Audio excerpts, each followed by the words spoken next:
Hello, this is Ed from Ed, Fred, and Ed, and you are listening to GuildCast. GuildCast is a weekly podcast series based on the three pillars of the Graphic Artists Guild: advocacy, community, and business resources. Keep listening to learn more about the Graphic Artists Guild and visit our website at www.graphicartistsguild.org. It pushed me, and they were creatives and business owners, and it really pushed me out of my comfort zone. And I think if I hadn't had that transition, I don't think I would be where I am right now. GuildCast is brought to you in part by Graphic Arts Today. This week is bonus week as we sit with our South region reps for It Came from the South. Hi guys, welcome to the South Region Guild call. We're just on here. We're gonna have a conversation with each other about things. To kick it off, we're just gonna do some introductions so you know who we are. I'll start since I'm already talking. I'm Camille from Jamaica, but what do I say now? I was born and raised in Jamaica. I was living in Fort Lauderdale for a really long time, and then I just currently moved back to Jamaica. I am a singer-songwriter. I'm creative director of a creative company called Curated Inc., and I am the South Region admin for the Graphic Artists Guild. And yeah, that's it. Take it away, Crisy. I throw it to you. Perfect. I'm Crisy Mosquiti, freelance graphic designer. I work out of Huntsville, Alabama, also known as Racket City. A lot of space stuff on my desk. And that's me. Terrence? Oh, that was like the Brady Bunch almost. I like that. I'm Terrence. I run a company called AAGD.co, and I'm originally from New York. And I live in Austin, Texas now, and I'm pretty Southern proud, believe it or not. And I am happy to be a part of the Guild. Tammy. And my name is Tammy Flick. I live in Brunswick, Georgia. I am a freelance brand and graphic designer and illustrator. I own a company called Typebird Creative. And I love being part of the Guild, having this group of people that we mesh so well together and having people to bounce ideas off of. I think the Guild has made me a better artist, so I'm super glad to be here. So I like an icebreaker just to start, and we can either do this one that just popped into my head, or I feel like Crisy is good at the games. But I don't know why I'm doing this because I don't even know the answer to this, but what is you guys' favorite Pantone color? Is that what we did at the board meeting? That's a hard. I have a mug with it, but I don't have it up here. I almost picked that up. I'm going to go look. We can answer an easier question. Feel free to answer an easier question. It's literally any color of green, but my favorite is 363. See, got my swatch book right there. But yeah, I'll find it. Hold on. My favorite color is blue, but my branding color is red, which I know really weird. This is mine. Oh, you have the whole thing. All right, let's find mine. Since you have mine, right? Since you have the whole thing there, go to like the Tiffany blue. Go find okay, you're close in there in the middle. Tiffany bluish vibe. People listening can't see this. Aqua.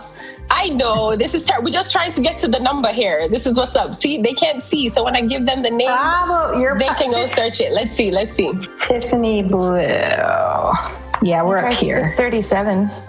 6. Oh, wait. Go more green. More green. Like one more green oval. How about one more green. A Pantone color that you like, or color? I'm gonna go with 325. Which one? Oh, it's not Pantone. Oh, I like the third from the top, but maybe more blue. She's like so annoying. She's like, oh my god, seriously. Camille, we're gonna be here all day. I know, right? This is exactly what it's like. Give me some no, not that blue. Oh no, I want to see it. Yeah. There we go. Okay, yeah. All right, middle one. What's that? What's that one? That one? Yeah. 3115. All right. There we go. Which I really need to update those Pantone chips, but we'll get there. All right, Crisy, what was yours? I can't. I'll be here for an hour and a half. I'm not good with color. Color takes me forever. I love color. I like blue. Too many. Let me just be basic and say I love the color blue, and it depends on what colors are around it, but I love blue. I think that answer works. Terrence, you were starting. I'm going to go with 283C. And right now, because it's my favorite right now, because it's a playlist. That one of the designers I know, they named their playlist on Spotify. That's awesome. That's cool. That's so cool. I love that. That's awesome. It's about mood, right? Yeah. So it's about mood. Yeah, it is about mood. That's why when I do those brand or the mood boards, I love the color part because I love to make a color palette. Right? I cheat. I use the recolor art tool in Illustrator, and then that's how I figure out my color palette. It's like I even have a different color out of it, girl. No, it is fun for me because I have no idea what's about to happen, sort of thing. Like that's true. That's true. Yeah, colors just show up, and then I'm like, oh, that works. That doesn't work. Or it's not the right mood, and then we go from there. I like it. But that's kind of like what you do, Tammy, when you coming up with like names for our business, right? Like you do that word. What do you call it? Word. I call it. It's such a classy thing that I call it. I call it word vomit because I can't think of any other thing to call it. That's a technical term. That's what they. It is super classy, and I know that. But it really helps. Like I tell people, I'm like, we're just gonna play a little game. I call word vomit, and they're like, what? And that kind of gets the ball rolling because it's really about just saying anything that has to do with your business. If you're a jewelry designer, like I just make them say things like gray, metal, silver, gold, and you just write all those words down, and it really helps you when you're trying to name your business. Mm-hmm. And it's nice too, calling it vomit too takes the prestige away from it. Yes. I think a lot of people see designers and think it's like a slick process the entire way through, but it's a lot of just kind of throwing things down and seeing if it's working and not being polished until you get to that point. At least that's how I work. Right. It's a lot of people are so afraid when they're not creative, they don't want to mess up, and I think that's make it funny. Mistake. What? Give me a little bit of background on the word vomit because this is the first time I'm hearing it. So what is the concept? GuildCast is a weekly podcast series based on the 3 pillars of the Graphic Artists Guild: advocacy, community, and business resources. Keep listening to learn more about the Graphic Artists Guild and visit our website at www.graphicartistsguild.org. So if a client comes to me and says, I want to start this business, but I don't know what to name it. And then I'll say, okay, everyone has always thought of a name, whether they don't know what to name it or they do. And so I'm like, okay, well, what have you thought of? And then I make them tell me why they're doing it, because everyone has a story. It's a brave thing to start a small business in the first place because there's a lot of risks and everything, whether you're working full time and you're starting it or whether you're stopping everything and starting it. So it's important to me that your name means something, because I feel like if there's a story and you hold it dear from the beginning, you're going to work harder. Mm-hmm. So if you can't figure out a name, I want a name that you're when you hear it, you're like, that's it. And you know what? Sometimes I've worked with people and we've sat here for an hour playing the word vomit game. And basically I give them a sheet of paper. I have a sheet of paper and we just start writing words. And we take 10 minutes. And then I ask them to just write every word that they can possibly think of. And then once the words get on the page, I can say, okay, of these words, what are you focusing on? If you're a jewelry designer, sometimes you're you use silver a lot. Maybe you're doing hammered metal. There are specific things that make you have your own niche. And I think it's very important to find those things because everybody that does a business has a unique niche. So what is that? What makes you different than everyone else that will attract customers to you? So in the word vomit game, that's the purpose of it, is to get these words out and really, really think about it instead of just saying Becky's earrings. You know what I mean? That's boring. So Becky has a story, like, why did she start making earrings? Maybe her grandmother taught her, or, whatever. Chefs have great stories, always. I've worked with a lot of chefs, and, so it's like, what drove you to get up in the morning and make breakfast? Like, you know what I'm saying? So that's what I'm always looking for when we do the word vomit game, even though it's not such a classy name. So is there a framework that leads to storytelling? Is this the first part and then it's put into a more refined story?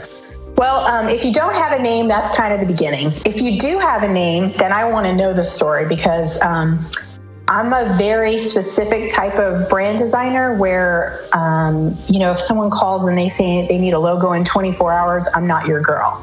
I'm somebody that I want to know the story. I want to work with you. I research what are other people doing so that we don't do that. Is there anyone doing the same thing you are, so that we can kind of mold you a little bit differently so that you don't look like you're trying to be somebody else? I don't know how many times I've had clients come in and they're like, I like this logo. And I'm like, great. That's 50,000 people have that logo because it's a clip art, and that's not what I do. And I've had people say, well, can you use this in the logo? And I'm like, no, like it's important for me for it to be original. And I think that's the story has to go in your entire brand. And that's what makes you stand out, And so, anyway, I think that's the first conversation is the name. Where did the name come from?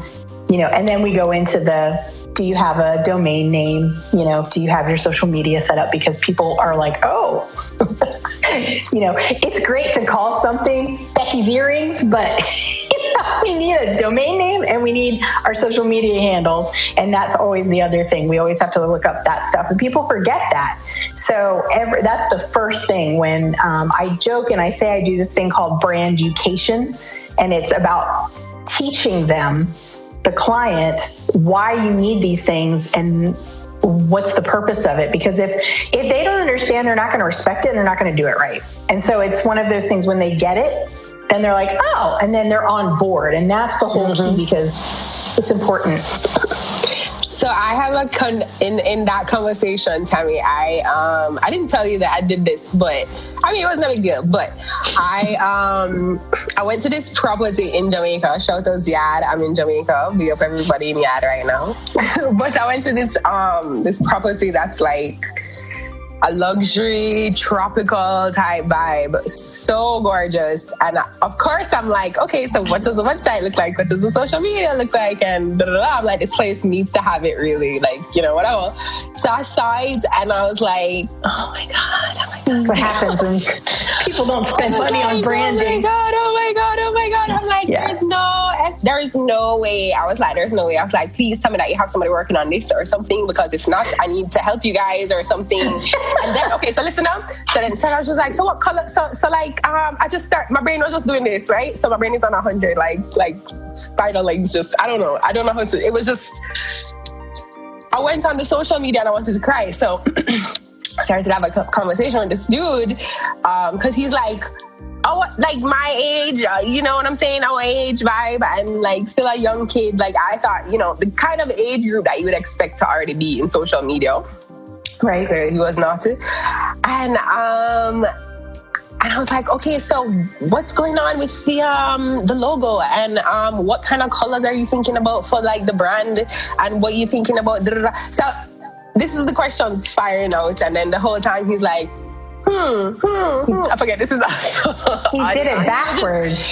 I was like, yeah. So listen up, hear the joke. So he clearly didn't know what I was talking about, right? And I was like, all right, I guess I need to show him what I mean, because, I can talk, but, who knows what he really understands from what I said. So I was like, I really like when Tammy makes mood boards. Let's send him one of those. So I sent him one of those, and I sent him more like on his style vibe or whatever. And I was just like, yeah, this is kind of what I was talking about, where you kind of decide all of these things from before, because everything comes from that. Because if you have no clue, then you're going to be going in like he was asking me about social media. I'm like, sir, you don't reach social media yet. You need to decide these things. GuildCast is brought to you in part by Graphic Arts Today. This week is bonus week as we sit with our South region reps for It Came From the South. It's funny funny too, because when you brand, like if you build a hotel, that all pulls from the original brand. Like I've been talking about interior design, paint color, all of that stuff. And the purpose of the mood board, when I make the mood boards, they're beautiful, of course, because I usually use pretty photos and typography and that sort of thing. But there's a purpose. And so it's not just a bunch of pretty pictures. Sometimes I throw a picture of like a living room in there because there's a pillow with a design on it I think that client's going to react to. And so there's a little psychology behind it. So when I throw a mood board at somebody, I ask them 5 or 6 questions, and it's always fascinating to me what they say they like and what they say they want, and then the answers to those questions. Yeah, but your brand should start before you build a hotel. Brand before hotel. Well, man, way back ways. I don't know. It's got to be saved, though. It has to happen. I don't know how, but I'm you like... can do it. So why do we think that people think about branding last? Because of the money. Well, I also think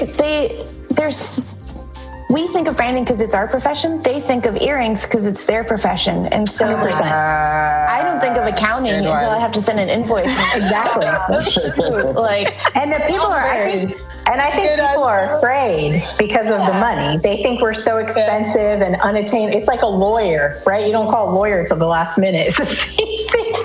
Like, oh no. And like, we see a blank canvas and see potential for like a painting or something or another. And then sometimes they just see a white canvas and the intimidation of getting it wrong. So I agree. A lot of times like art is associated with a skill set and like an awe factor to it. Like if you could draw in school, like, oh, you could draw. That's so cool. I can't draw. It's like, no, you can draw. It's just a skill set you have to develop over time. You know, we went to school for it. And I keep trying to like for anyone's like, oh, you're so talented. It's like practice every day. Like if you I don't call this talent, boo. You know, like, but we're trained in the craft. So, and they're just not trained in the craft, so they don't know how to see what we see. So I don't fault anyone for it. You know, of course, you see who's out there and you're like, oh my God, like who approved that?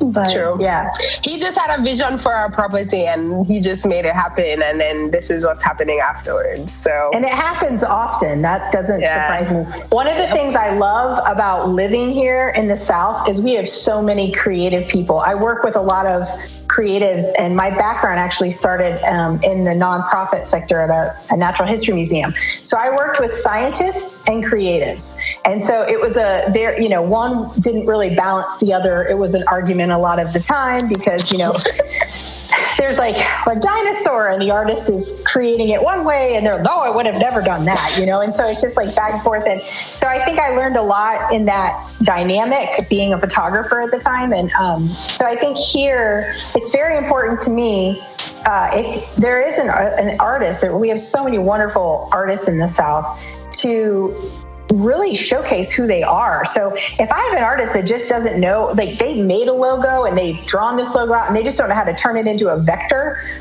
format, like I want to help them do that so that it showcases who they are in their branding. That's how I did my creatives logo. You can't see it. I don't know how to do that. I just drew because Camille K was a thing, and I was just like, all right, I drew it, and I was like, I would like if it looked like this. Yeah. And then it was actually Yannick, and I was just like, hey, I don't know how to do this. Can you like make it into a thing? And I think artists think if they hire us, we're going to make them some ice cream cone or something. You know what I mean? It's not what they want. And that you need to find an artist that fits your style and that is willing to work with you if you are a creative. So I think that's probably something that people miss as well, like finding people to match the style of what you want. Like I think that people 100%. Just think that because you can draw, so I want you to draw something like this. But no, that's not really my style. That's not how it works. I just realized I thought about it the other day when somebody asked me to do a song like in a genre that was like, I was like, you sure you want me to do that? Have you seen? And I went back through my stuff. I'm like, have I done anything even remotely close to something like this to make this person think that they should ask me for this? Like, when it's hard, I was just talking with other designers about like the fine line between finding your niche and then like refusing to grow as an artist. Because sometimes you find that you're really good at a certain thing and you churn that out, but then if you don't push yourself to grow, are you becoming stagnant or just really good at one thing? So it's like I don't know how you guys feel about that. True. How you find that line between your niche and then your comfort zone. Oh, the other question is how do you measure growth? Right. Hi, this is your girl, Yannick DaCosta, and you are listening to GuildCast, a podcast from the Graphic Artists Guild. I think I can answer that a little bit, and I don't know if this is the right answer, but it's my answer. We lived in Florida. We moved. I was born and raised in Florida in a small town, and then we lived in Fort Myers, Florida for 10 years. And I felt very stagnant. Like I worked for a large company. I was starting to grow my own business, but I was doing a lot for this one client. And it was the same thing over and over. And it was a beautiful development in Costa Rica, and I got to visit there, and that was all lovely. But it was the same thing, the same marketing, whatever. So it wasn't allowing me to get those new clients where I was forcing myself to be more creative. So when we moved here, the development sold, and I had to find new clients, and I didn't have a choice. And so it really pushed me to push myself and do what I really wanted to do, which was the illustration and the branding. And that's what I felt I was best at.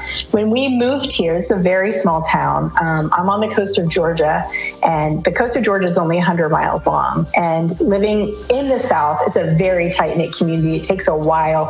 I moved here and I thought people would be like, oh, you're from Florida. No, I could have been they just were like, no, we don't want you here because you're from Florida.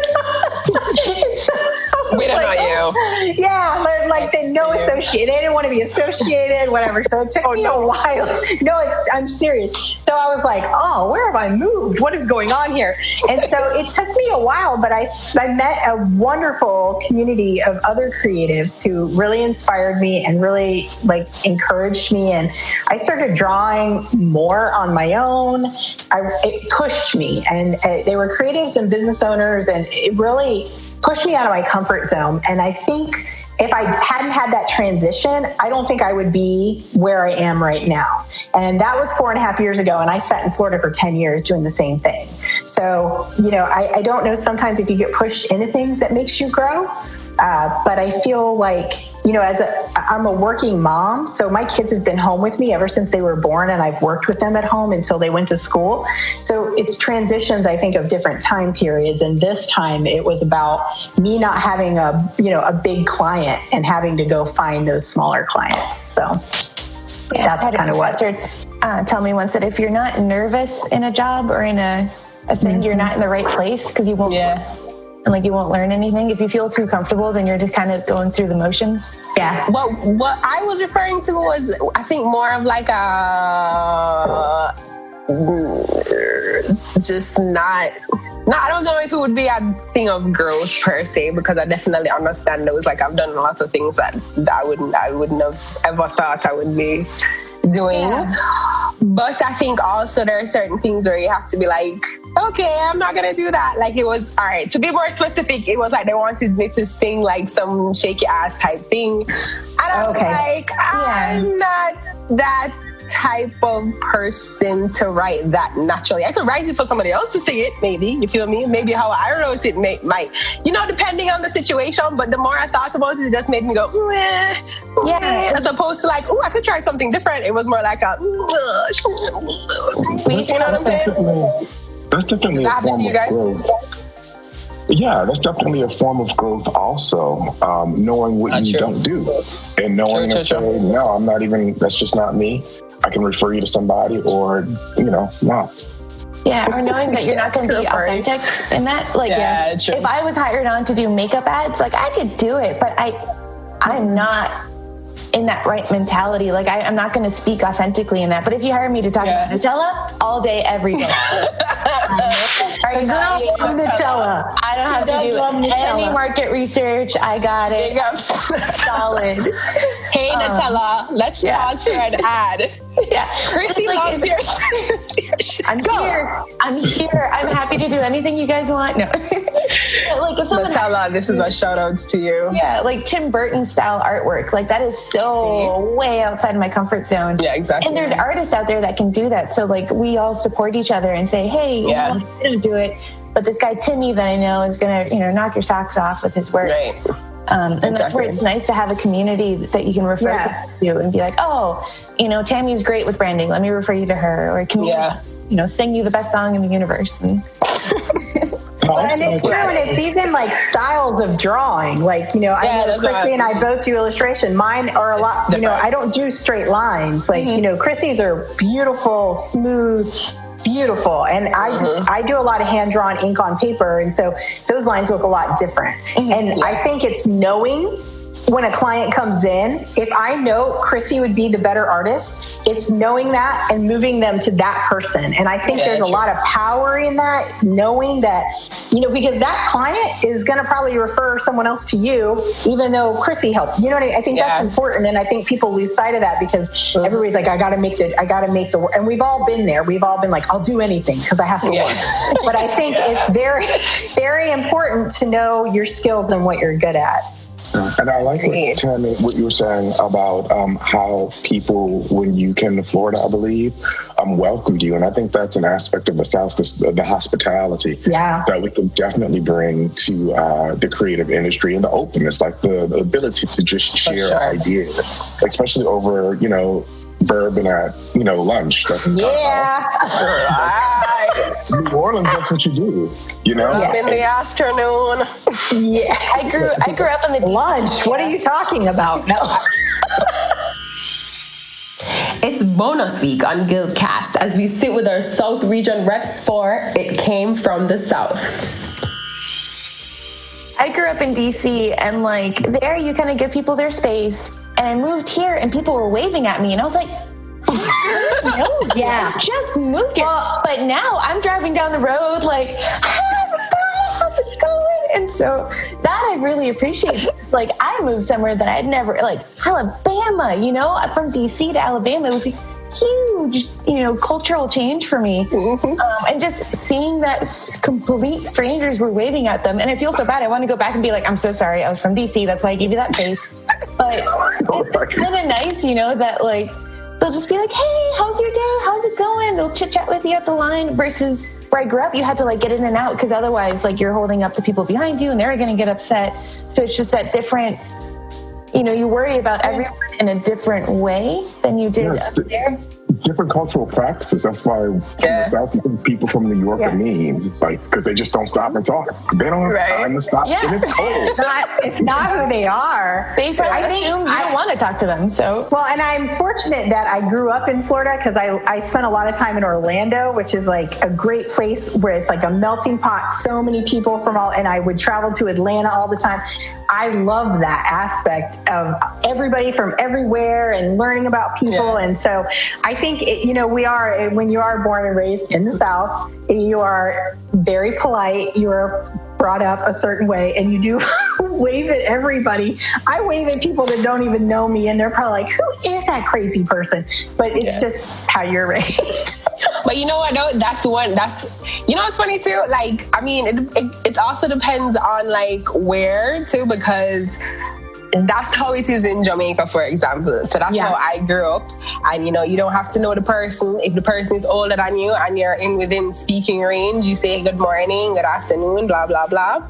So I went to Miami with that mentality, and Miami is a little different with that. Miami does not apply in this situation. I was very much walking up and down the halls going, good morning, silence. And I'm like, it's different though, because there's different places. Good morning. And I'm like, you just walked right past me. And they looked, I remember one time it was a professor and he was like, so like shocked. I was just like, he was like, what did you say? I said, good morning. He was like, okay. And he was just so like, I was like, oh, sorry, I won't do that next time then. So weird. Yeah, and tying it back around, I get that feeling again whenever I talk with clients, because I have a set of questions that I ask about branding to, like Tammy was saying, get to the heart of what makes them unique. and just try to pull that out of them. And sometimes they look at me and they're like, what? Why are you asking these questions? And like, to me, it makes perfect sense. Like, I'm trying to get at the heart of, what adjectives are associated with your brand. If your brand was a person, what would they be like? Like, what are your favorite colors? Blah, blah, blah, blah, blah. And they're like, how does this relate back? But every single time they're like, you know what? Those are great questions. I hadn't thought about that. I'm like, okay, good. I'm glad that like every time they kind of come around to it, but it's just different ways of thinking where they think about something completely different from what we think.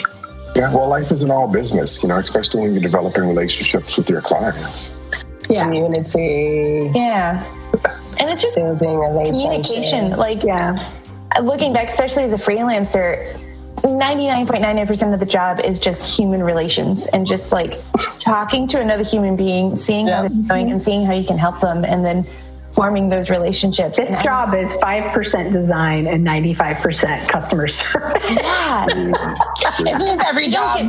But like you don't get trained that in school. At least I was like, okay, how can you be a good skill set person versus how can you be a good person skiller? Like, how can you to know the Yeah, right? Yeah. I need time to stew on these words. I need a word vomit in a second. No, we just need the words.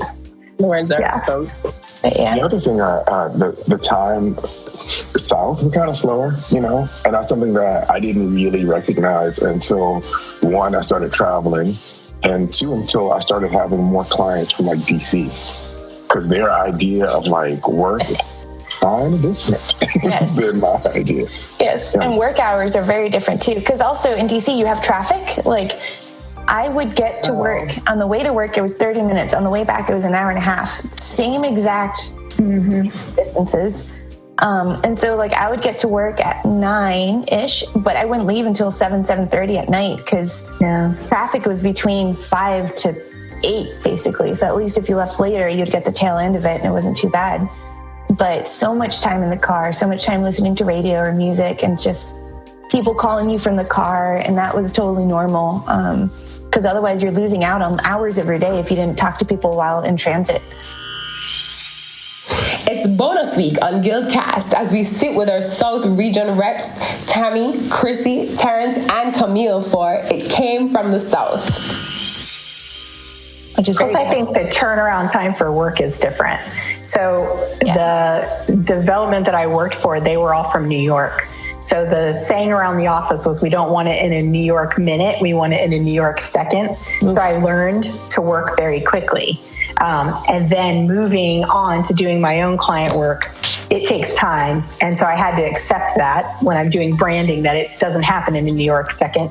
And so I think that part of the time thing is interesting too. And in the South, things do go slower. So even though I am slower, I always communicate with clients. Like, it usually takes me about a week to come up with an idea. I mean, sometimes it takes quicker, but I think they appreciate that. And they're always like, wow, you're so quick with everything. And I think it's because of the way, like I was almost business raised that way for that to happen. Yeah, and one thing for me, literally related to time, is the time difference, because I'm in Central Time, and maybe happens to Terrence too, where I work a lot with East Coast. And so my brain is constantly like, okay, it's 11 for me, but it's noon for them. And they're probably going to be at lunch at that time. And every time just switch from Eastern to Central too. Yeah. So and you just like I have to think about where they are and send them meeting times and those times and relate it back to my time. And it's Crisy, let me ask, do you contemplate waking up an hour earlier than you normally wake up? Because nope. No, I work. I'm going to be honest. I used to work 8:30 to like 5, but now it's really close to like 9:30 to 5 are my work hours, maybe 5:30. When I was on the West Coast, a happy accident that happened is that, and I noticed this when I worked on the East Coast too, they would send stuff to print on the West Coast and have it shipped over because they had like 3 extra hours at the end of the day. So like we could finish products at 6 o'clock at night, send it to a California printer, have them print it, and then ship it overnight it back to us. And so that way we'd have it ready and we wouldn't have to worry about printers on East Coast time that were closed. And that blew my mind because I was like, oh my gosh, that's so smart to work across the timelines and have that work to your advantage. So I worked out of Seattle for a couple months. And so I used that to my advantage where I would work later in the day but it would help them because they could send me like last minute stuff. And so I'd work on that for them and then send it to them and have it ready for the next business day. So time is really interesting where you're in a different time zone from where your clients are. But it's cool that you're taking that you were taking advantage of that. Like I've never heard anybody do anything like that. And it just ended up working out because I don't function well in the morning. I apparently don't function well at night either. I don't know when I function, but apparently it's at the point. 3 time hours. But it's not. That's what they said. Like here. It's between 11 and 2. No. Wow. Then the coffee hits. But I have a... No, finish. No, I was just going to say, I figured out also when is prime time for me to schedule meetings. Also thinking about when people are at their most active, because I found that if you schedule meetings too early or too late, they'll either get canceled or pushed, or the client just isn't attentive. And so figuring out that almost, perfect psychological standpoint, and like Mondays and Fridays, like those probably aren't good days unless you want certain things to happen. So just thinking of time as another element to your business is just really interesting. Coming up on this episode of GuildCast. Yeah, and letting people know too that you have all of these different touch points that you can use to express your brand. It's not just the logo, it's not just the storefront. It's the logo, the storefront, the bag, the messaging that you have on the internet, the shirt that your clients or your customers are wearing, or your employees are wearing. And like all of these are avenues for brand expression. And so all of them combined create your brand voice. And so you don't have to cram all of the personality into just one thing.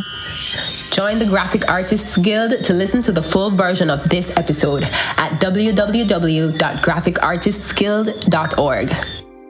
Thanks for listening to GuildCast. Coming up in next week's episode. And it's a hard area to understand. It's really important that the Guild participate in or support amicus briefs that deal with fair use in particular. It's very misunderstood, and a lot of courts don't necessarily deal with copyright issues. GuildCast is a weekly podcast series based on the 3 pillars of the Graphic Artists Guild: advocacy, community, and business resources. Keep listening to learn more about the Graphic Artists Guild and visit our website at www.graphicartistsguild.org.